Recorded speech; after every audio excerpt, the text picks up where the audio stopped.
मेरा नाम साइमा है। मेरी शादी से पहले ही एक गरीब परिवार से मैं ताल्लुक़ रखती थी। मैं गांव की रहने वाली थी, लेकिन फिर भी मैंने सरकारी स्कूल से 10वीं क्लास तक की शिक्षा पास की हुई थी। मैं बहुत ज़्यादा खूबसूरत तो नहीं थी, लेकिन बस मीडियम थी। मैं अपने घर में सबसे बड़ी बेटी थी, इसलिए मेरे माँ बाप को मेरी शादी करने की बहुत जल्दी हो रही थी। वैसे भी गांव में लड़कियों की जल्दी ही शादी कर दी जाती है। मेरे माँ बाप ने मेरे लिए अच्छा रिश्ता देखना तलाश किया, तो पड़ोस के ही गांव से मेरे लिए एक रिश्ता आया। रिश्ता बहुत अच्छा था।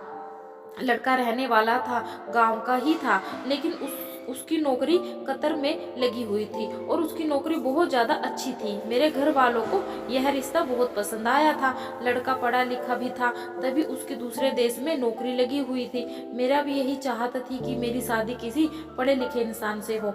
यह रिश्ता मिल जाने के बाद मेरी चाहत भी पूरी हो गई थी और मेरे घर वालों को रिश्ता बहुत पसंद आया था। मेरा होने वाला पति काफी सालों से ही कतर में नौकरी कर रहा था। वह अपने घर में सबसे बड़ा बेटा था। उसके छोटे 3 भाई बहन थे, एक कुंवारा भाई और 2 छोटी बहनें थी। मेरे होने वाले पति के पिता तो काफी सालों पहले ही गुजर चुके थे, लेकिन माँ का साया अभी तक उन पर था। हमारा रिश्ता फोटो देखकर ही तय हो गया था।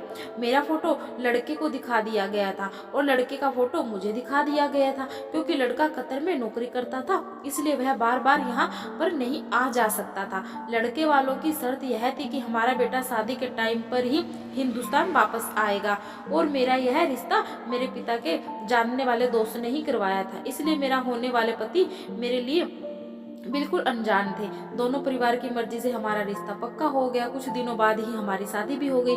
मेरी शादी की पहली रात जब मेरे पति से मेरी मुलाकात हुई, तो मुझे उनका बिहेवियर बहुत पसंद आया था। मेरे ससुराल भी बस ठीक ठाक ही था। ससुराल का घर तो थोड़ा छोटा था, लेकिन मेरे पति की कमाई अच्छी थी, इसलिए मेरी माँ ने मुझे समझाया था कि घर से कुछ नहीं होता, लड़के की कमाई अच्छी होनी चाहिए। मैंने भी इस बात का एक्सेप्ट कर लिया था। शादी के 4 दिन बाद ही मेरे पति ने अपना सामान पैक करना शुरू कर दिया था, क्योंकि उनको कतर वापस जाना था। और यह बात सुनकर मैं रोने लगी थी। अभी तो हमारी शादी को 3-4 ही दिन गुजरे थे और मेरे पति स्वयं मुझे अकेला छोड़कर जा रहे थे। मैं उनके बिना यहाँ पर कैसे रहूंगी। हमने तो अभी तक एक दूसरे को ठीक तरह से जाना भी नहीं था। मैं अपने जिंदगी अपने पति के साथ गुजारना चाहती थी। शादी से पहले ही मुझे यह बात तो पता थी कि मेरे पति काफी सालों से ही कतर में नौकरी कर रहे थे, लेकिन जब शादी के बाद वह 3-4 दिन बाद ही जाने लगे, तो मेरे पैरों तले से जमीन निकल गई। क्योंकि मुझे तो यह नहीं पता था कि वह अचानक इतनी जल्दी कतर जाने की तैयारी करने लगेंगे। मैंने सोचा था कि शायद वह 1-2 महीने यहाँ पर रुकेंगे, मुझे घुमाएंगे, फिर आएंगे, उनके मेरे साथ अच्छी खासी बातचीत होगी, लेकिन ऐसा कुछ नहीं था। वह 2-3-4 दिन में ही यहाँ से जाने की तैयारी में लगे हुए थे। मैंने अपनी आंखों से आंसू भरकर अपने पति से कहा था कि मैं यहाँ पर आपके बिना कैसे रहूँगी। मेरी बात सुनकर मेरे पति कहने लगी, मेरी मजबूरी है, वहाँ पर मेरी नौकरी लगी हुई है, मैं ज़्यादा टाइम तक यहाँ पर नहीं रह सकता, वरना मेरी नौकरी खतरे में पड़ जाएगी। वैसे तो मैं यहाँ पर 2 महीने की छुट्टियों पर आया था, लेकिन कंपनी ने अचानक ही मेरी छुट्टियाँ कैंसिल करके मुझे वापस बुला लिया है। शायद वहाँ पर काम ज़्यादा है, इसलिए बार बार मेरे पास वहाँ से फ़ोन आ रहे हैं। यह सुनकर मेरी आंखें नम हो गई थी और मुझे गुस्सा भी आ रहा था इस बात पर कि मुझे ही किसी परदेसी इंसान से शादी की नहीं करनी चाहिए थी। एक परदेसी इंसान से शादी करना बहुत ही मुश्किल काम है। इस बात का एहसास मुझे आज हो रहा था। मेरे पति ने अपना सामान पैक किया और मुझसे कहने लगे कि मैं थोड़ी देर के बाद बाजार जा रहा हूँ। और जब वह घर वापस आए तो मैंने देखा कि वह लगभग 15 से 20 किलो फिटकरी लेकर आए थे और मुझसे कहने लगे कि यह सारी फिटकरी मेरे सामान में रख दो। इतनी सारी फिटकरी देखकर मैं हैरान हो गई और मैंने कहा, आप वहाँ जाकर इसका क्या करोगे? यह तो बहुत सारी फिटकरी है, इसका भला आपको क्या काम है? इससे तो आपको सामान का वजन भी बढ़ जाएगा और फिर अलग से फिटकरी के पैसे भी भरने पड़ेंगे। क्या वहाँ भी हमारे इलाके की तरह गंदा पानी आता है जिसे साफ करने के लिए आप फिटकरी लेकर जा रहे हैं? मैंने अपने हिसाब से ही अपने पति को यह सारी बातें बता दी थी, क्योंकि मेरी माँ हमेशा ही बर्तनों को साफ करने के लिए थोड़े से बर्तन में फिटकरी डालकर बर्तन को घूम कर निकाल लिया करती थी। हमारे एरिया में गंदा पानी आया करता था।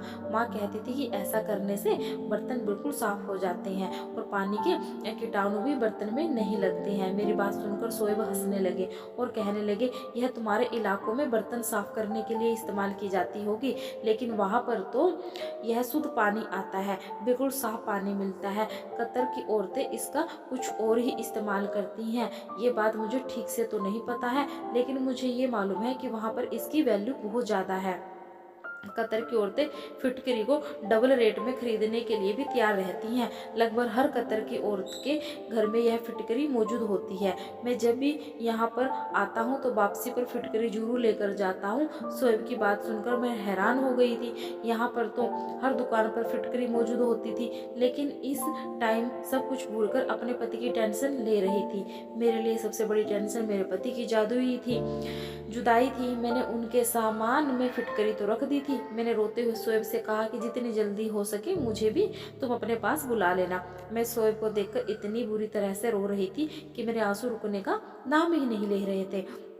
अभी तो हम दोनों ने अपनी खूबसूरत ज़िंदगी की शुरुआत भी नहीं की थी और इतनी जल्दी जुदाई का टाइम भी आ गया था। शोएब के बिना ससुराल में रहने का सोचकर ही मुझे अंदर से घुटन सी महसूस हो रही थी। मुझे इस तरह रोता हुआ देखकर शोएब कहने लगे, तुमसे ज़्यादा परेशान मत हो, वहाँ जाते ही मैं तुम्हें बुलाने का इंतजाम कर लूँगा। मैं जानती थी यह सारे झूठे बहाने हैं, लेकिन सिवाय आंसू बहाने के मेरे पास और कोई चारा भी नहीं था। मेरी दोनों छोटी नंदें बहुत ज़्यादा चालाक थी। सास तो बीमार रहती थी, इसलिए अपने कमरे से ज़्यादा बाहर निकल कर भी नहीं आती थी, लेकिन मेरी दोनों ही नंदें हर टाइम मुझ पर निगाहें रखती थी। उन्हें मेरे आंसू ड्रामेबाजी लगते थे। उनका कहना था कि वह भी तो अपने भाइयों की इतने सालों से जुदाई बर्दाश्त कर रही है। खैर शोएब मुझे छोड़कर चले गए थे, लेकिन जब भी उनका फ़ोन आता तो उनकी बहनें फ़ोन पर मेरी अपने भाई से बहुत ज़्यादा बुराइयां किया करती थी। वो इन सब बातों से बहुत तंग आ गए थे। मेरे पति भी मेरे बिना तड़प रहे थे। वो रोज मुझे फोन पर बात किया करते थे और कहते थे, श्यामा तुम्हारे बिना मेरा दिल नहीं लगता है, मुझे तुम्हारी बहुत याद आती है। तुम्हारे साथ बिताए हर वह 3-4 दिन मुझे अभी तक बहुत याद आते हैं, लेकिन अगले ही पल मैं उदास हो जाता हूँ। और फिर एक दिन मेरे पति ने मुझे कुछ ऐसा बताया कि जिसे मैं सुनकर बहुत ज़्यादा खुश हो गई। उन्होंने मुझे बताया कि वह मुझे अपने पास कतर बुला रहे हैं। वो सारी कार्रवाई कर चुके हैं। उन्होंने मेरे डॉक्यूमेंट भी भेज दिए थे। यह सुनकर जहां मैं खुश हो रही थी, वहीं मेरी नंदों के चेहरों का रंग बदल गया था। वह चाहती थी कि उनका भाई उन्हें भी कतर बुला ले, लेकिन मैंने अपनी नंदों को नज़रअंदाज करके जल्दी जल्दी अपनी जाने की तैयारी शुरू कर दी। मैंने शोएब से पूछा, क्या आपके लिए यहाँ से कोई भी सामान लेकर आऊँ? तो शोएब ने मुझसे कहा, तुम मेरे लिए 20 किलो फिटकरी लेकर आना। यह सुनकर मैं हैरान हो गई। अभी भी कुछ टाइम पहले ही शोएब 15-20 किलो फिटकरी लेकर गए थे, अब फिर से 20 किलो फिटकरी तो बहुत ज़्यादा होती है। मेरा अपना सामान भी अच्छा खासा था, ऊपर से 20 किलो फिटकरी रखने की वजह से मुझे बहुत ज़्यादा वजन की वजह से पैसे चुकाने पड़े। और मैं सोचने लगी, पता नहीं इतनी सारी फिटकरी यहाँ कतर की औरतें क्या करती हैं। मेरे लिए इतना भारी सामान संभालना बहुत मुश्किल हो रहा था। कुछ घंटे बाद के सफ़र के बाद मैं कतर अपने पति के पास पहुँच गई थी, मगर एयरपोर्ट पर शोएब को देखकर मेरी खुशी की हद नहीं रही। मेरे पति ने मुझसे देखते ही पहला सवाल यही पूछा कि तुम फिटकरी लेकर आई हो या नहीं। उनकी यह बात सुनकर मेरा दिल टूट गया था। उन्हें मुझसे मिलने से ज़्यादा फिटकरी की चिंता हो रही थी, जबकि मैं उनसे मिलने के लिए बहुत ही ज़्यादा बेताब थी। मैंने खामोशी से फिटकरी से भरा हुआ थैला निकालकर उनको दे दिया, लेकिन ना जाने वह फिटकरी किसको देकर आ गए थे। वापसी पर उनके पास बहुत सारे पैसे थे। जब वो मुझे अपने फ्लैट पर लेकर गए, वह मुझे बहुत ज़्यादा प्यार करने लगे और मुझसे बहुत अच्छे से पेश आ रहे थे। अब मुझे उनसे सवाल करने का मौका ही नहीं मिला। और फिर बाद में मैं भूल गई थी कि वह फिटकरी का आखिर करते क्या है। थोड़ी देर बाद जब बातों ही बातों में फिटकरी का कोई जिक्र आया तो मैंने अपने पति शोएब से पूछा कि आखिर आप फिटकरी किसको देकर आए हो। मैं अपने पति की बातों में सब कुछ भूल गई थी। सच कहूँ तो मुझे विश्वास ही नहीं रहा था कि मेरे पति ने मुझे अपने पास बुला लिया है। 2 महीने अपने पति के साथ बहुत अच्छे गुजरे थे। 2 महीने किस तरह से अपने पति के साथ हंसी खुशी गुजर गए थे मुझे पता ही नहीं चला था। लेकिन 2 महीने पूरे होते ही मेरे पति मुझसे कहने लगे, अब तुम्हें यहाँ पर रखना मेरे लिए पॉसिबल नहीं है, बेहतर यही होगा तुम वापस ही हिंदुस्तान चली जाओ। शोएब की बात सुनकर मैं हैरान रह गई थी और मेरे होश उड़ गए थे। मैंने कहा, यहाँ पर आप कैसी बातें कर रहे हो? आपके बिना मेरी वहाँ पर कोई ज़िंदगी नहीं है। मैं तो सब रिश्तेदारों से कहकर आई हूँ कि अब मैं हमेशा आपके साथ कतर में ही रहूँगी। वैसे भी मैं वहाँ जाकर करूँगी क्या? वो कहने लगे कि यहाँ के खर्चे बहुत ज़्यादा हो गए हैं और घर भेजने के लिए भी पैसे नहीं बच रहे हैं। मुझे अपने परिवार का भी खर्चा उठाना है। मेरी माँ बार बार पैसों के लिए फ़ोन कर रही है और बहनों की भी स्कूल की फ़ीस जमा करनी भी है। वह मुझे रोज़ फ़ोन कर करके तंग कर रही हैं और तुम्हारे यहाँ पर होने की वजह से मेरे सारे पैसे खर्च हो जाते हैं। मैंने गुस्सा करते हुए अपने पति से कहा कि अगर ऐसी बात है तो फिर मैं यहाँ भी कोई नौकरी कर लेती हूँ, मैं अपना खर्चा खुद उठा लूँगी, लेकिन अब मैं तुम्हें छोड़कर यहाँ से वापिस नहीं जाऊंगी। मैं वहाँ अकेली जिंदगी नहीं गुजार सकती। मेरी बात सुनकर शोएब कहने लगे, तुम्हें भला क्या काम आता है? तुम क्या नौकरी करोगी यहाँ पर? बहुत देर तक सोचने के बाद मैंने शोएब से कह दिया कि मुझे लोगों के घरों में झाड़ू बर्तन क्यों नहीं करना पड़े जाए, मैं सब कुछ कर लूंगी, मगर यहाँ से वापिस नहीं जाऊंगी। शोएब को मेरी बात मजाक लगने लगी थी, लेकिन मैंने आसपास के फ्लैट वालों से कहकर कुछ फैमिली में घर का काम तलाश कर लिया था। उन दिनों मेरी काफ़ी लोगों से जान पहचान हो गई थी, क्योंकि हम जिस जगह पर रहते थे वहाँ पर जाकर हिंदुस्तानी फैमिलियाँ भी रहती थी और इस समय मेरी जान पहचान वाली औरतें मेरे काम आ गई थी। 2-3 ऐसी फैमिलियाँ थी जिन्होंने खाना बनाने के लिए एक औरत की तलाश थी, इसलिए उन्होंने मुझे अपने घर पे काम के लिए रख लिया। मेरी जान पहचान वाली फैमिलीज ने मुझे बताया कि कतर लोग भारतीय लोगों के हाथ का खाना बहुत पसंद करते हैं और सिर्फ भारतीय औरतों को ही खाना पकाने के लिए रखना उनके लिए सबसे पहली पसंद होता है। मुझे 3-4 घरों में एक साथ काम करने का मौका मिल गया था। मैं इस बात से बहुत खुश थी और मेरी खुशी की कोई हद नहीं रही थी। किसी के घर मुझे सिर्फ खाना पकाने की नौकरी मिल गई थी तो किसी के घर सिर्फ झाड़ू बर्तन करने की नौकरी मिली थी और मुझे काम करने के अच्छे खासे पैसे मिल रहे थे, जिसमें आसानी से मैं अपने पति शोएब के साथ रह सकती थी। खाना पकाना तो तुम्हें पहले से ही जानती थी, क्योंकि कुकिंग में ही शादी से पहले ही बिल्कुल परफेक्ट थी। मैं YouTube पर देख देख कर तरह तरह के खाने बनाती रहती थी और भी यही बात मेरे काम आने वाली थी। और रात को जब शोएब घर पर लौटे मैंने उन्हें बताया कि मुझे आसपास के घरों में खाना बनाने की और साफ सफाई करने की नौकरी मिल गई है और उन लोगों ने मुझे अपने घर पर काम कर रख लिया है। यह बात सुनकर मेरे पति हैरान रह गए थे और कहने लगी, तुमने तो सच में ही काम ढूंढ लिया, लेकिन मैं तुम्हें दूसरों के घर जाकर काम करने की परमिशन नहीं दे सकता। शोएब ने सारी खुशी खाक में मिला दी थी, लेकिन मैं इतनी आसानी से हार मानने वाली नहीं थी। शोएब की बात सुनकर मैं जोर जोर से रोने लगी। मेरे आंसुओं ने शोएब के दिल को मोम कर दिया था। अब वह खुद भी मेरे बिना नहीं रहना चाहते थे। मैं अच्छी तरह से जानती थी कि मेरी नंदे ही मेरे पति को बहका रही थी, मुझे वापस हिंदुस्तान बुलाने के लिए उन पर दबाव डाल रही थी। मजबूर होकर ही वह मुझे कतर से हिंदुस्तान वापस भेजना चाह रहे थे, लेकिन उनको मुझे भेजने का कोई मन नहीं कर रहा था। मैंने जानबूझकर इतना ज़्यादा रोना धोना मचाया कि शोएब ने मुझे काम करने की परमिशन दे दी। मेरी खुशी का कोई ठिकाना नहीं रहा था, क्योंकि अब मैं शोएब के साथ हमेशा यहाँ आराम से ही रह सकती थी। मैंने खुशी से शोएब को अपने से गले लगा लिया और मोहब्बत का इजहार किया। अगले दिन जब ऑफिस जाते टाइम शोएब ने कहा कि अगर तुम्हें काम समझ आए तो ही करना, वरना काम करने की कोई ज़रूरत नहीं है। मैंने उनसे कहा, क्या फिक्र मत करो, मैं सब कुछ संभाल लूँगी। और उनके घर से जाते ही जल्दी से मैं अपना काम से फ्री हुई और फिर मेरी पड़ोसन मुझे कतर औरतों के घर पर ले गई, जिनके घर बहुत ही बढ़िया थे, अंदर ही बिल्कुल महल के जैसे लगते थे। मैं देखकर तो बहुत ही ज़्यादा हैरान रह गई थी। यहाँ के लोगों के घर में सच में बहुत ज़्यादा हसीन थे और वहाँ की औरतें भी बहुत मिलनसार बिहेवियर की थी। कुछ औरतों को तो हिंदी भी समझ आती थी, लेकिन बोली नहीं जाती थी। उन्होंने इशारे से मुझे समझा दिया था कि मैं उन्हें किस तरह का खाना बनाकर दूं। लेकिन पहले ही दिन मैंने एक बड़ी अजीब सी बात देखी। जब एक मालकिन के यहाँ किचन में खाना बनाने के लिए गई तो वहाँ पर एक बड़े से बॉक्स से बहुत सारी फिटकरी पड़ी हुई थी। फिटकरी को देखते ही मुझे याद आया कि मेरे पति और मैं भी तो इंडिया से इतनी सारी फिटकरी लेकर आए थे। पता नहीं शोएब ने उस फिटकरी का क्या किया था, क्या पता यहाँ की औरतें इस फिटकरी का क्या करती हैं। लेकिन यह सवाल मैं किसे पूछती, क्योंकि इस घर में मौजूद जितने भी नौकर थे वह सब हिंदी नहीं जानते थे और ना ही इंग्लिश जानते थे। और शोएब तो पहले ही बता चुके थे कि उन्हें इस बारे में कुछ नहीं पता। शोएब ने भी यह बात बताया था कि यहाँ की औरतें फिटकरी का क्या करती हैं, इस बारे में मैं उन्हें नहीं मालूम। मैंने सोचो में गम थी और 2-3 घंटे में मैंने वहाँ का खाना बना दिया।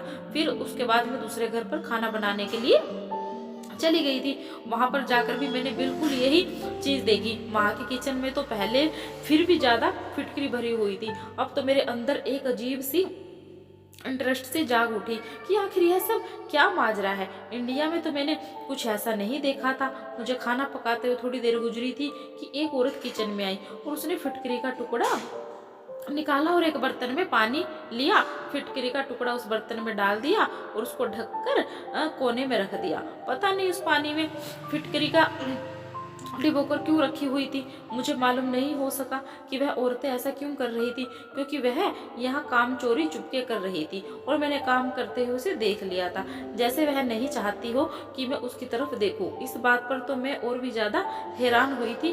खैर, मेरा पहला दिन था और बहुत अच्छा गुजरा। मैं सारे ही घरों में खाना बनाकर और साफ सफाई करके 6-7 घंटे में फ्री हो गई थी और शोएब के घर लौटने से पहले ही मैं घर चली गई थी। खाना बनाने का तो मुझे हमेशा से ही शौक था, इसलिए यह काम मुझे बिल्कुल भारी मालूम नहीं हो रहा था। शाम को जब शोएब घर आए तो उन्होंने मुझे ढेरों सारे सवाल पूछे। मैंने उन्हें दिलासा दिलाया कि काम बहुत अच्छा है और मुझे यहाँ पर किसी तरह की कोई भी तकलीफ नहीं हुई है। आप चाहो तो मेरी सारी सैलरी अपने घर पर भेज सकते हो, मुझे बस आपका साथ ही चाहिए। मैं आपके साथ कैसे भी यहाँ पर गुजारा कर लूँगी। मेरी बातें मेरे पति मुस्कुराने लगे थे। आखिर यह सब मैं उनके साथ रहने के लिए ही तो कर रही थी। शोएब रात को खाने के बाद मुझे घुमाने के लिए बाहर लेकर गए। जब मैं कतर आई तब से पहली बार ही वह मुझे बाहर लेकर गए थे। उनके साथ बाहर घूमने में मुझे बहुत सुकून मिल रहा था, वरना अब तक तो मेरे सर पर यही टेंशन थी कि कहीं मेरे पति मुझे यहाँ से वापस ना भेज दे। शोएब मुझे अपने साथ एक बड़े से मॉल में शॉपिंग करने के लिए लेकर गए। इस रंगीन दुनिया में पहुंचकर मैं खो सी गई थी। मॉल में बड़ी बड़ी सोने की दुकानें थी और यहाँ तो हर औरतें ही ढेर सारा सोना पहने हुए थी। मैंने कभी किसी औरत को खुलेआम इतना सोना पहनने हुए नहीं देखा था। मैंने अब तक यहाँ समझा था कि शायद कतर में तो बड़े बड़े घरों के अलावा कुछ भी नहीं है, लेकिन यहाँ तो घर तो लोगों ने कुछ ज्यादा ही तरक्की की हुई थी। आज पहली बार मैंने यहाँ के माहौल भी देखा। हमने खूब सारी शॉपिंग की और मेरे पति ने मुझे वहाँ की आइसक्रीम भी खिलाई थी। घर आते टाइम रास्ते में हम शोएब के दोस्त मिल गए। शायद वह ऑफिस के ही दोस्त थे। उनके साथ उनकी पत्नी मौजूद थी। शोएब ने मुझे अपने दोस्त और उनकी पत्नी से मिलवाया। वह लोग बहुत ही ज्यादा अच्छे लग रहे थे और जब उन्हें पता चला कि मैं शादी की पहली बार हिंदुस्तान से यहाँ आई हूँ तो उन्होंने मुझे और शोएब को अपने घर अगले ही दिन डिनर के लिए बुला लिया। वह लोग भी कतर में ही रहते थे, लेकिन उनकी हिंदी काफ़ी अच्छी थी। शोएब ने उनसे काफ़ी मना भी किया कि हम लोग डिनर पर नहीं आ सकते, लेकिन वह नहीं माने और जब तक ज़्यादा जिद करने लगे तो मेरे पति ने उनके डिनर को ऑफर एक्सेप्ट कर लिया। मैं शोएब के दोस्तों के घर जाने के लिए ज़्यादा एक्साइटेड थी, क्योंकि अभी तक मैं वहाँ के लोगों के हाथ का बना हुआ खाना नहीं खाया था, क्योंकि मैं तो हिंदुस्तानी हूँ और अपने हाथ से ही खाना बना बना कर खा रही थी और यहाँ आकर किसी के घर दावत पर भी पहली बार ही मैं जा रही थी। अगले दिन मैंने सभी लोगों के घरों के काम किया और खाना बनाया और वापस आते ही जल्दी जल्दी रेडी हो गई। शोएब कह कर गए थे कि वह जल्दी ही काम से लौट आएंगे, फिर हम लोग उनके दोस्त के घर जाएंगे। शोएब के आते ही हम दोनों उनके दोस्त के घर के लिए निकल गए थे। उनके दोस्त और उनकी पत्नी ने बहुत ही अच्छी तरह से हमारा वेलकम किया था।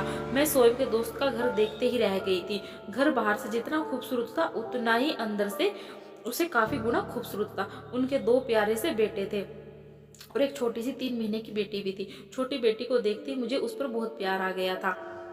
शोएब के दोस्त की पत्नी का नाम आयशा था। वह किचन में खाने की तैयारी कर रही थी। मैंने उन्हीं के पास जाकर खड़ी हो गई। मुझे देखकर वह मुस्कुराकर कहने लगी कि भाभी आप बैठ जाओ, मैं बस खाना तैयार करके आपके पास आती हूँ।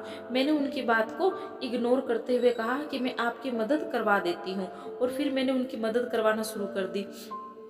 और तभी मेरी नजर आयशा भाभी के किचन में रखी हुई फिटकरी पर पड़ी। उन्होंने भी फिटकरी को एक डब्बे में रखा हुआ था। डब्बा ट्रांसपेरेंट था, इसी वजह से मुझे उसके अंदर की फिटकरी ठीक से दिखाई दे रही थी। एक बार से फिर मेरे दिल में यही सवाल उठा कि आखिर यह कतर की औरतें फिटकरी का क्या करती हैं। मैंने सोचा कि मैं इस फिटकरी का राज आयशा से पूछ लेती हूँ, मगर आयशा से पूछने में मुझे थोड़ी झिझक सी महसूस हो रही थी, क्योंकि जिस घर में काम किया करती थी वहां की मालकिन ने छुपाने के अंदाज में फिटकरी को पानी में डालकर रखा था। पता नहीं इसके पीछे कौन सी बात हो सकती है। आयशा का ध्यान तो खाना बनाने में लगा हुआ था। अब मुझ में रहा नहीं गया, तो मैंने उनसे पूछ ही लिया कि यहाँ फिटकरी यहाँ पर क्यों रखी हुई है? आखिर आप लोग इतनी सारी फिटकरी का क्या करते हो? हमारे यहाँ तो फिटकरी इतनी ज्यादा तादाद में है, किचन में नहीं रखी जाती। मेरी यह बात तो सुनते ही आशा के चेहरे का रंग बदल गया, और उसने जल्दी से फिटकरी के डब्बे को उठाकर कपबोर्ड में रख दिया। उसका अंदाज ही बड़ा अजीब सा था। मेरी बात का जवाब देने के बिना वह खाना बनाने में लग गई, तो मैं भी खामोश हो गई, क्योंकि दोबारा पूछने की मुझ में हिम्मत ही नहीं रही थी, और मुझे अच्छा भी नहीं लग रहा था। आयशा ने बहुत से ही टेस्टी खाना बनाया था। दावत बहुत ही अच्छी रही थी। हम लोग परमिशन लेकर अपने घर लौट आए थे। हम उनके घर जाना बहुत अच्छा लगा था, पर सारे रास्ते मेरे दिमाग में फिटकरी ही चलती रही थी। भोजन ने मेरा गुमसुम सा अंदाजा देखा तो मुझमें पूछने लगे तुम्हें क्या हुआ है। मैंने शोएब को सारी बात बता दी कि किस तरह मैंने यहाँ पर काफी घरों में फिटकरी के बड़े बड़े डिब्बे देखे हैं, और आज आयशा के किचन में बहुत सारी फिटकरी देखी थी जो कि एक बड़े से डिब्बे में मौजूद थी। आखिर कतर की औरतें क्या करती हैं इतनी सारी फिटकरी का? मेरी बात सुनकर मेरे पति हंस पड़े और कहने लगे तुम औरतों तो छोटी छोटी बातों पर सोच विचार करने लग जाती हो। आखिर यहाँ पर औरतें फिटकरी का कुछ करती हुआ हमें उससे क्या मतलब? लेकिन मुझे तो सच्चाई के बारे में जानना था, क्योंकि फिटकरी तो हमारे हिंदुस्तान में भी पाई जाती है। वहाँ तो कोई एक्सपेरिमेंट फिटकरी पर नहीं किया जाता जितना यहाँ पर किया जाता है। शोएब ने कहा कि चलो तुम ही पता करके इस बारे में बताता हूँ कि आखिर यहाँ की औरतें फिटकरी के साथ क्या करती हैं और इसके पीछे क्या राज है। धीरे धीरे दिन गुजर रहे थे। मेरा काम बहुत अच्छी तरह से जम गया था। मुझे वहाँ के लोगों के घरों में खाना पकाने की अब आदत सी हो गई थी। मेरे माँ पिता की मुझसे हर दूसरे दिन फोन पर बात होती रहती। जब से मैं शोएब के पास आई थी मेरी माँ को बहुत सुकून सा हो गया था। मैंने अपनी माँ से कई बार फिटकरी के बारे में भी बहुत सारे सवाल पूछे थे, कहीं मेरी माँ को फिटकरी के बारे में कुछ पता हो, लेकिन मेरी माँ को भी ज्यादा जानकारी नहीं थी। फिटकरी का पानी में भिगोकर क्या किया जाता है यह बात मेरे लिए बहुत ही ज्यादा हैरान कर देने वाली थी। मैं कतर के आकर पूरी तरह से सेट हो गई थी। अब मुझे हिंदुस्तान वापस जाने की कोई चिंता नहीं रही। मेरा काम बहुत ही अच्छा चल रहा था। मेरे पति और मैं यहाँ पर खूब कमाई कर रहे थे। जिन लोगों के घरों में मैं काम किया करती थी वह लोग भी मेरा बहुत ख्याल रखते थे। मेरे खाने की बहुत तारीफ होती थी, और जिनके घरों में मैं सफाई करती थी वहां पर मेरी सफाई की भी खूब तारीफ की जाती थी, क्योंकि मैं बहुत ही सलीके के साथ काम करती थी। खाना भी बहुत ज़्यादा नहीं मैं बनाना होता था। 2-3 टाइप की डिशेस थोड़ी थोड़ी सी बनानी होती थी। कुछ दिन गुजर की एक दिन शोएब ऑफिस से घर आए तो मुझसे कहने लगे मेरे लिए अपने हाथ की बहुत अच्छी चाय बना दो। आज शोएब का मूड बहुत अच्छा लग रहा था, वह फ्रेश लग रहे थे। मैंने अपने पति से कहा कि आज आपको ऐसी कौन सी खुशी मिल गई है जिसकी वजह से आपको बड़े फ्रेश लग रहे हो। शोएब ने कहा कि मैं तुम्हारी परेशानी का हल लेकर आया हूँ। आज तुम जल्दी से मेरे लिए चाय बनाकर फुर्सत से मेरे पास आकर बैठ जाओ। आज मैं तुम्हारी परेशानी खत्म करने वाला हूँ और तुम्हें फिटकरी का राज बताता हूँ। मुझे फिटकरी के रस के बारे में पता चल गया है। मैं फिटकरी का राज जानने के लिए बहुत ज़्यादा एक्साइटेड थी, इसलिए मैंने जल्दी से अपने पति के लिए चाय बनाई और सारे काम से फ्री होकर उनके पास आराम से जाकर बैठ गई। शोएब ने मुझे बताया कि कतर की औरतें यहाँ नहीं चाहती हैं कि यह राज कभी किसी को पता चले, क्योंकि फिटकरी का यह इस्तेमाल उनके पुराने जमाने से चला आ रहा है और वह इसे अपने तक ही रखना चाहती हैं। इसलिए आयशा भाभी ने भी तुम्हें इस बारे में कुछ नहीं बताया था।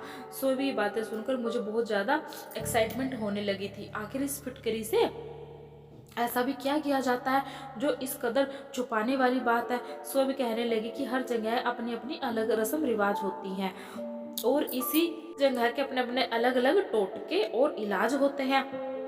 तुम भी जब यहाँ से आई हो तो मैंने बहुत सारी चीज़ें ऐसी देखी हैं जो इंडिया में नहीं होती है, और जो चीज़ इंडिया में होती है वह यहाँ पर नहीं होती है।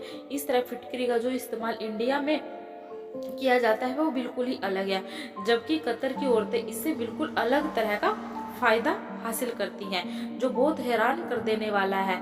मैं शोएब की बातों को बहुत ध्यान से सुन रही थी। शोएब ने बताया कि अगर हिंदुस्तान औरतों को इसके बारे में जानकारी हो गई हो तो हर घर में ढेर सारी फिटकरियां नजर आने लगेंगी। मैंने पति को घर कर देखा और कहा कि अब भी बता दो कितना ज्यादा सस्पेंस क्रिएट कर रहे हो। मेरी बात सुनकर शोएब ने मुझे एक ऐसा राज बताया जिसे सुनकर मैं चौंक गई। अपने 24 साल की जिंदगी में मैंने आज तक फिटकरी का ऐसा इस्तेमाल नहीं सुना था। मैंने हैरानी से शोएब से पूछा, क्या आप सच बता रहे हैं? शोएब कहने लगे, हाँ बिल्कुल यही बात है। मैंने आप एक कतर में रहने वाले बहुत करीबी दोस्त से इस बारे में पता किया। उसने ही मुझे यह फिटकरी का राज बताया। मेरा ये दोस्त वह जिसे मैं इंडिया से फिटकरी लाकर महंगे दामों में बेचता हूँ। इससे मुझे काफ़ी प्रॉफिट होता है क्योंकि फिटकरी यहाँ पर बहुत ही ज़्यादा महंगी है और फिटकरी का इतना ज़्यादा इस्तेमाल होने पर यहाँ पर फिटकरी ज़्यादा आसानी से मिलती भी नहीं है। इसलिए मैं जब भी इंडिया जाता हूँ तो वहाँ से फिटकरी ज़रूर लेकर आता हूँ और यहाँ पर महंगे दामों में बेच देता हूँ। यहाँ के लोग महंगे दामों में भी आसानी से फिटकरी को खरीद लेते हैं। और शोएब ने मुझे बताया कि कतर की औरतें पहले फिटकरी से एक खास तरह की दवाइयाँ तैयार करती हैं जो उन्होंने अपने बुजुर्गों से तैयार करनी सीखी है। पानी में कुछ सामान मिलाकर यह दवाई तैयार की जाती है और फिर फिटकरी को इस पानी में मिलाने के बाद कई दिनों के लिए रख दिया जाता है। उसके बाद रोज सुबह निरहा मुंह पानी वाली फिटकरी को पीस कर इस्तेमाल किया जाता है। कतर की औरतें रोज सुबह को यह फिटकरी वाली पानी पीती हैं। इस दवाई का सेवन वह लगातार 3 महीने तक करती है और उनका मानना है कि इस तरह उनके पास बहुत खूबसूरत बच्चा पैदा होगा। जो कतार औरतें पूरी लगन से उसे दवाइयों को पीती हैं और तो वह यह दवाई इसलिए भी काम आती है कि जो औरतें इस दवाई को निहार मुंह 3 महीने तक पीती है उनके पास खूबसूरत बच्चा तो होगा ही, लेकिन बेटा ही पैदा होगा। इस दवाई को पीने से बेटे की ही पैदाइश होती है। इस बात पर मेरे लिए बहुत ही अनोखी थी और सच में शोएब ने ठीक कहा था कि अगर हिंदुस्तानी औरतों को इस बारे में पता चल जाता तो सब की सब औरतें इसी टोटके को इस्तेमाल करना शुरू कर देती। मगर मुझे यह सब समझ नहीं आया था कि कतर की इस बात को इतना छुपाती क्यों है। मेरी बात सुनकर शोएब कहने लगी कि हर किसी अपने अपने अलग अलग तौर तरीके होते हैं और ज्यादातर औरतें बताना भी नहीं चाहती है कि वे बच्चा पैदा करने के लिए टोटका इस्तेमाल कर रही हैं। उन्हें लगता है कि किसी को बताने से उनका टोटका खराब हो जाएगा। शोएब की बात में सुनकर अफसोस भरे शब्द में इन्हें कहने लगी कि मेरे पास तो फिटकरी भी नहीं है और ना ही मुझे यह दवाई बनाने का तरीका आता है। मेरी बात सुनकर शोएब हंस पड़े और कहने लगे, मुझे बस बच्चे की चाहत है, चाहे बेटा हो या बेटी, इस बात से कोई फर्क नहीं पड़ता है। शोएब की सच जानकर मुझे बहुत खुशी हुई थी कि दूसरे मर्दों की तरह उन्होंने बेटे की इच्छा जाहिर नहीं की थी। मैं अभी तक घरों में काम कर रही थी और कुछ दिनों ही में एक घर की मालकिन प्रेग्नेंट हो गई थी। मैंने अपने हिसाब से उनका खूब ख्याल रखना शुरू कर दिया था और हैरत की बात यह थी कि उस औरत ने बेटे को ही जन्म दिया था। शायद उनकी बनाई हुई दवाई काम आ गई थी। कुछ ही दिनों में ऊपर वाले ने मुझे भी गुड न्यूज़ दे दी, लेकिन मैंने ऐसी कोई दवाई इस्तेमाल नहीं की थी। मैं पूरे 9 के 9 महीने बिल्कुल फिट रही थी। 9 महीने बाद जब बच्चों का जन्म दिया तो यह देखकर मैं हैरान रह गई कि मेरा बेटा पैदा हुआ था। मैंने ऐसी कोई दवाई भी नहीं पी थी, लेकिन फिर भी ऊपर वाले ने मुझे बेटे से ही नवाज दिया। बेटा या बेटी है सब तो ऊपर वाले के हाथ में, लेकिन हम इंसान हमेशा अपने तौर पर टोटके करते रहते हैं। कतर की औरतें भी ऐसे टोटकों के चक्कर में फंसी रहती हैं। मैं यह बात तो नहीं जानती कि कितनी कतर की औरतें इस फिटकरी की दवाई के टोटके से जानकर, लेकिन जहाँ तक मैंने देखा है ज़्यादातर कतर की औरतों के घरों में फिटकरी ही मौजूद थी। क्या आप लोग भी बेटे के लिए किसी ऐसे टोटके का इस्तेमाल करती हैं या अपने आसपास किसी को बेटे की इस तरह से जादू टोना टिटकिया किसी बाबा के पास जाते हुए देखा है। यह सारा काम बिल्कुल ही गलत है। ऊपर वाले हमें बेटा दे या बेटी, हमें उसकी नेमत समझकर अपने पास रख लेना चाहिए। वाला ताला हमें औलाद से नवाज रहा है, यही हमारे लिए बहुत है। बेटा या बेटी कुछ नहीं होता, औलाद होना ही सबसे बड़ी बात होती है। मैं अपने पति शोएब के साथ बहुत खुश हूँ, लेकिन अब मैंने कतर की औरतों में ज़्यादा इंटरेस्ट लेना बंद कर दिया है, क्योंकि यह बात मुझे पसंद नहीं आई थी कि बेटा होने के लिए वह लोग इतना ज़्यादा टोटकों का इस्तेमाल किया करती थी। बेटी होने के लिए भी तो लोग टोटकों का इस्तेमाल कर सकते हैं, आखिर बेटी भी ऊपर वाले की नेमत होती है। मुझे तो बेटियां बहुत पसंद है और मैं दुआ करती हूँ कि अगली होने वाली औलाद ऊपर वाला ताला मुझे बेटी ही दे। मुझे बेटियां बहुत पसंद है, मैं अपने बेटे के साथ बहुत ज़्यादा खुश हूँ, लेकिन मुझे अब एक बेटी की ख्वाहिश है ताकि मेरी फैमिली कंप्लीट हो जाए। दोस्तों, उम्मीद करती हूँ आपको हमारी कहानी पसंद आई होगी। कहानी पसंद आई हो तो वीडियो को लाइक करें, चैनल को सब्सक्राइब करें, नोटिफिकेशन बेल को जरूर दबाएं ताकि अगली अपडेट आपको सबसे पहले आपको ही मिलेगी।